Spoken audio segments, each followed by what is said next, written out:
कांधे हाथ दियो तुम तुम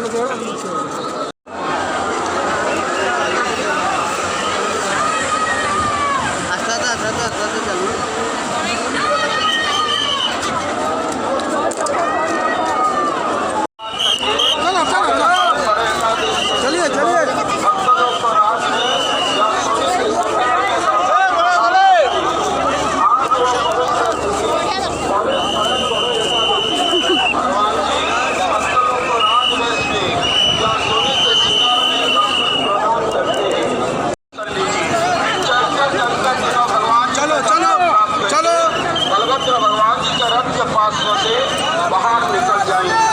आज पवित्र सौरी शयन वर एकादशी, आगामी काल पवित्र गरुड़ शयन द्वादशी, आगामी काल शाम को तीनों रथ में अदर्पण सेवा अनुष्ठित होने वाली है। आगामी 8 तारीख भगवान जी के नीलाद्रि विजय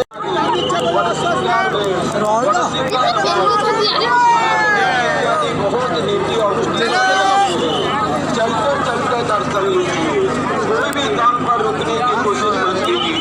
तीनों भगवान के दर्शन प्राप्त करके बलभद्र भगवान के रथ के पास से बाहर निकल जाएंगे। बोल सुदर्शन भगवान की, बोल जगन्नाथ भगवान की।